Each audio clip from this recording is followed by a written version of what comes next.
Greetings, ladies and gentlemen, and welcome to this latest edition of Tales from Outer Space, where I take stories from across the internet and read them for your entertainment. This particular story is called Naivity's Edge, written by Feck Yea, UK. Ambassador Trollamar sat back in his standard issue council chamber recliner and sighed. It was going to be another one of those days, he mused to himself. He closed his eyes and allowed himself to reflect on the state of the galactic community. There were the great powers in the galaxy, like his race, the Tashar, and he grudgingly admitted the Lafons, his people's rivals, and about 100 other races, all considered to be above the petty disputes of the lower powers. But in reality, they were all immensely paranoid and watched like hawks the machinations of the lower powers as they conspired and plotted to become the next great race. Then there were the middle power races, those with just advanced enough technology to give them an edge over weaker races, but not advanced or strong enough to be one of the greats, which usually meant that they would subjugate, extort, or intimidate the weaker races for resources, territory, or just because they hadn't had an ego boost in a while. Typically, he avoided these low lives at all costs, as they were little better than bottom feeders. He had a particular disdain for the Lacani, who were once again picking on the Kashan. Then there were the lower power races, the poor sods that had been found by the middle power scumbags before having a chance to develop, or just naturally developed slowly, or were just naturally disinclined to violence. These were the ones that lived under the permanent fear of being the next one being exploited. He opened his eyes as the Lacani ambassador began speaking his usual drivel about how the Kashan had failed to deliver the mandated tribute as per their last extortionary and lawfully called peace treaty. The Lacani ambassador continued his waffle, how the Kashan had pledged to pay the Lacani every year for the losses they sustained in the last war, possibly one of the most ridiculous and one-sided wars in galactic history. The Lacani sent 10 of their dreadnoughts against an entire Kashan fleet and wiped them out in a matter of hours. Lacani casualties amounted to 3 killed in total. The speaker invited Kashan ambassador to respond, and that is when Trollamar's heart truly sank. He liked the Kashan. They were decent, hard-working, and polite, and were never meant to be warriors, and the ambassador was broken after endless years of this torture. The Kashan ambassador gave a reasonable and quite justified plea for mercy, and time to gather the required tribute. He went into detail how their economy was only just starting to recover despite the massive fines and costs implemented on them by other races due to the war with the Lacani, and how it had affected their trade. He pleaded that their agriculture and manufacturing capabilities had been devastated by the Lacani after the Kashan surrender was being rebuilt. As Trollamar looked around, he could see the looks of sympathy on the faces of the lower races, and the look of glee in the middle-ranked ambassadors, and the complete ambivalence of the greater races. He actually considered standing up for the Kashan, or for once appeasing his principles, but he knew that would drag the galaxy into a much greater war, as the Lafons would instantly side with the Lacani, and that would drag the other powers eager to settle a few scores, and before you know it, the galaxy would be ablaze.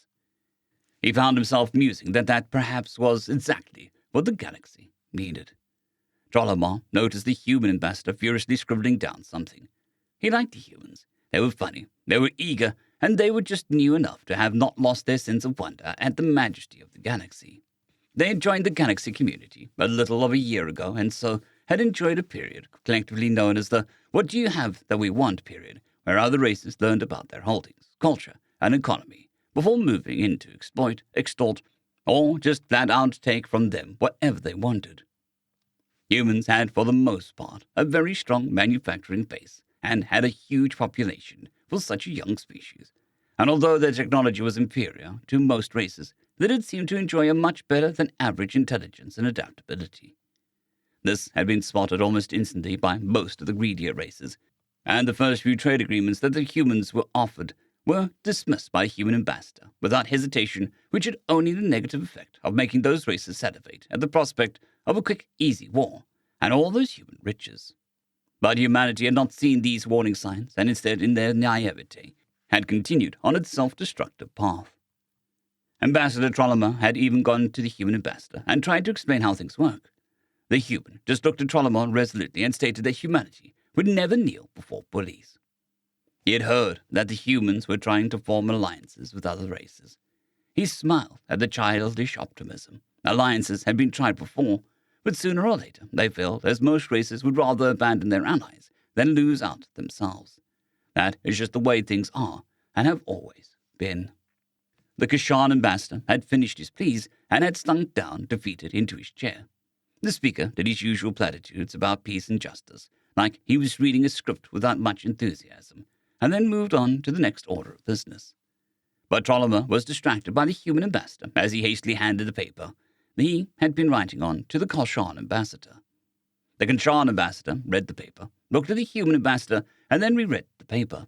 He did this several times, seemingly unable to comprehend what was written on the paper. Trollomer would give an entire year's salary of credits to know what was on that paper. The Kashan ambassador signed the paper, and for the first time in years, Trollomer saw a smile appear on the Kashan ambassador's face. The human ambassador smiled and added an announcement to the session's agenda. Trollomer's heart sank as a slow creeping realization of what that piece of paper might be. The human could not be that stupid. As the speaker finally got around to the amendments, the human and Kashan ambassadors both stood up together and publicly announced a treaty of alliance between the two races.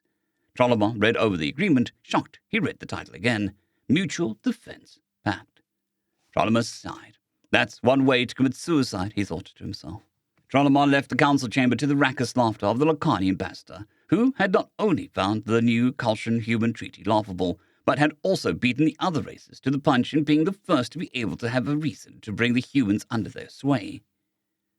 Over the next couple of days, Trollomer and several other ambassadors tried desperately to get the humans to renege on their alliance with the Kashan. The Kashan were doomed, but you need not be, was the argument, but the humans eagerly invited all races to join the alliance. There were no takers, and slowly the human ambassador seemed to lose his enthusiasm.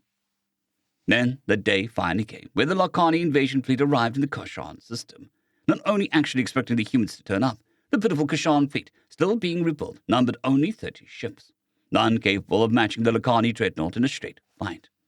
The Lacani admiral bragged and boasted across the communications channels how the Kashan allies had abandoned them, until suddenly a single human ship warped into the system, then another and another, until the entire human 7th Fleet was in system in full strength.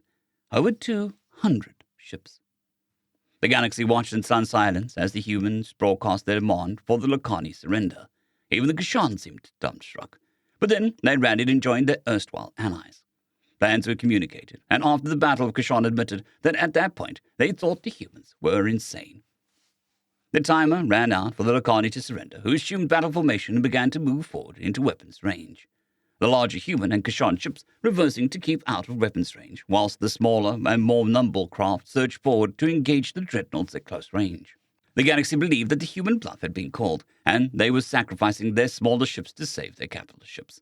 But the humans had studied their previous Kashan-Lacani battles and noticed something, and now they were going to exploit it. The human ships, although nimble and fast, were no match for the firepower of a Lacani dreadnought, and several human ships exploded on their approach. But as soon as they were close enough, the dreadnought weapons became useless, and they did more harm to each other than their enemies. The human ships pouring unwavering fire into the Lacani dreadnoughts, overwhelming them in sheer numbers. They would concentrate on their shield grids, and when they were down, the larger human Kashan ships stopped retreating and fired everything they had into the dreadnoughts. 8 Lacani dreadnoughts were destroyed, and the remaining 2 captured.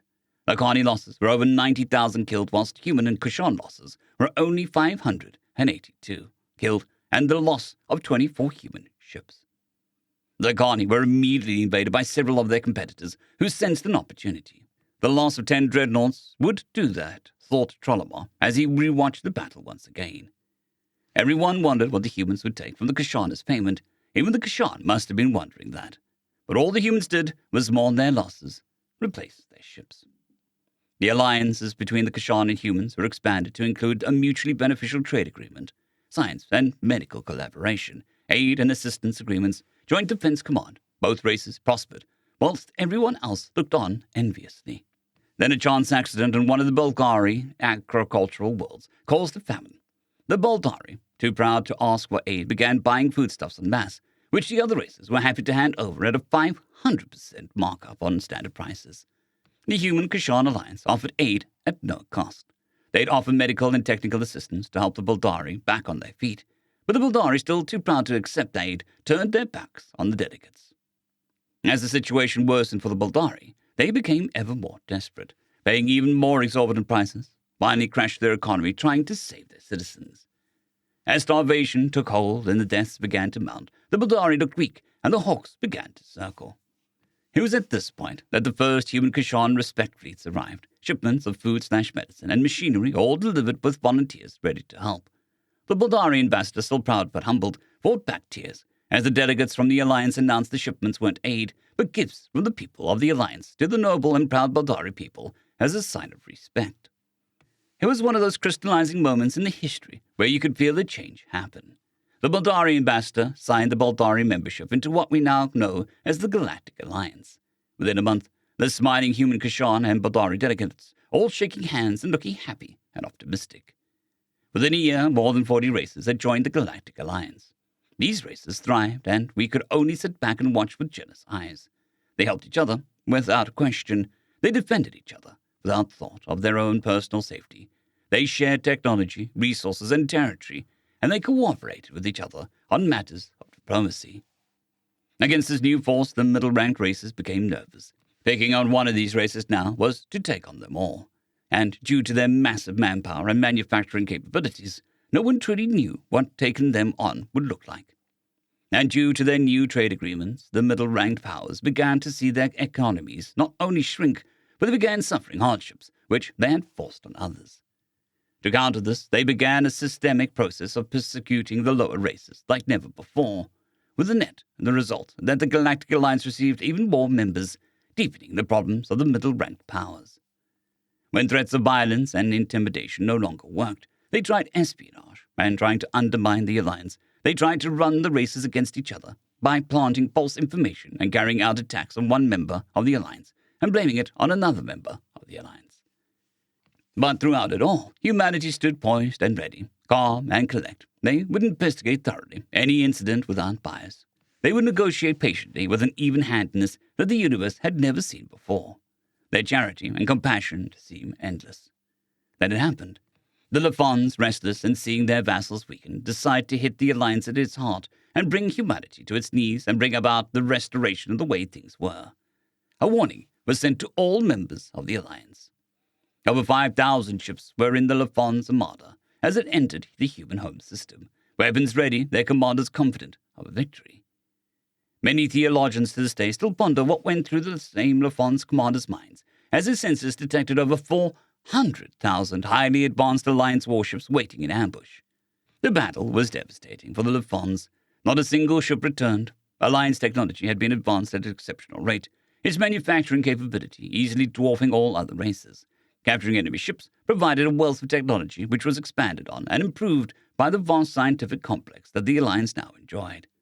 The great powers, all complacent in their own little games, suddenly realized that they had been overtaken and that now there was a superpower on the scene. This slow and terrifying realization changed the galaxy forever. End of story.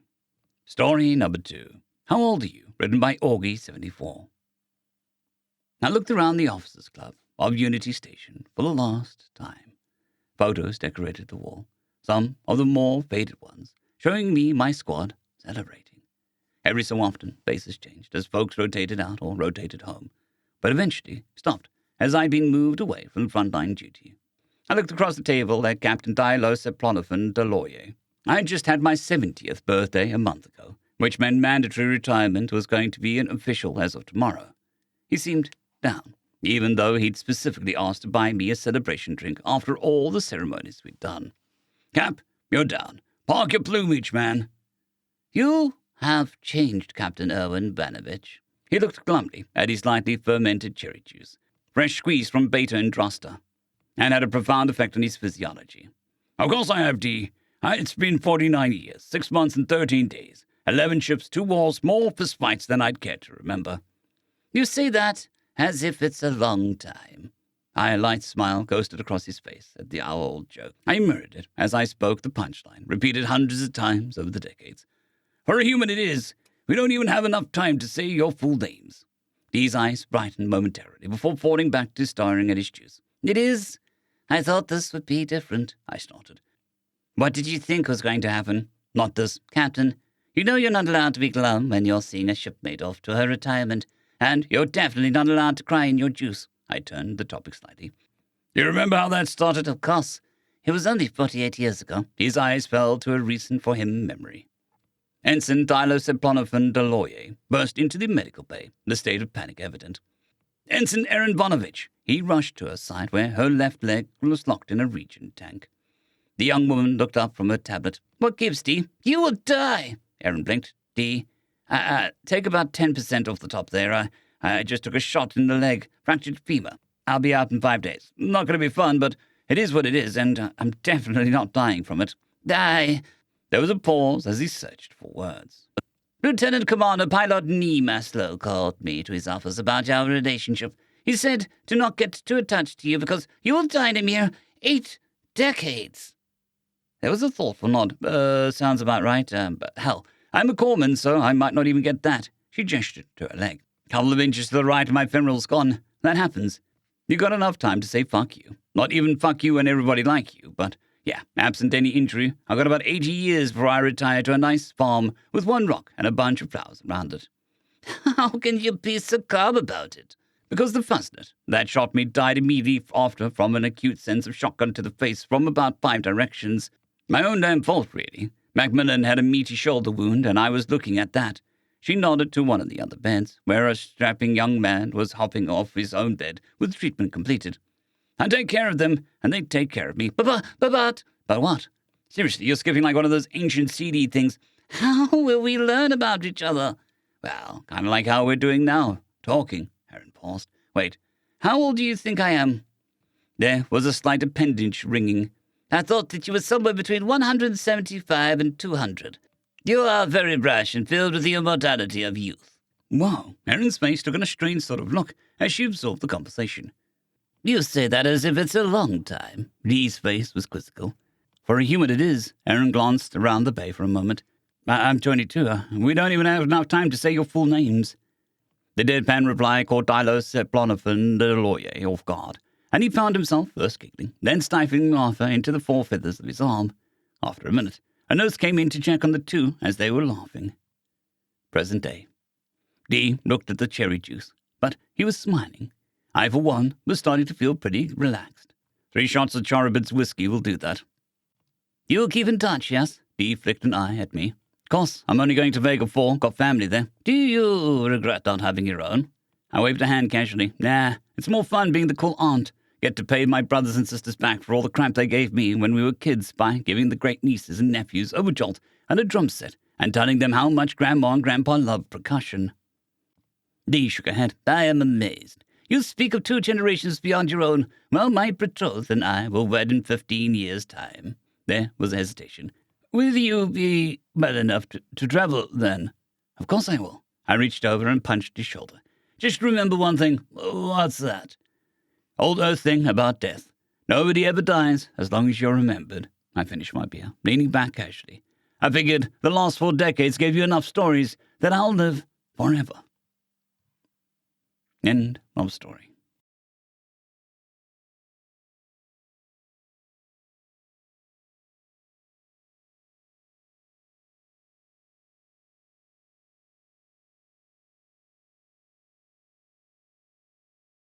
I'd greatly like to thank our Tier 5 channel members, Caspar Arnholt, John Creighton, Manatharia, 050, Dragzoon WRE, and Elijah Silvercross.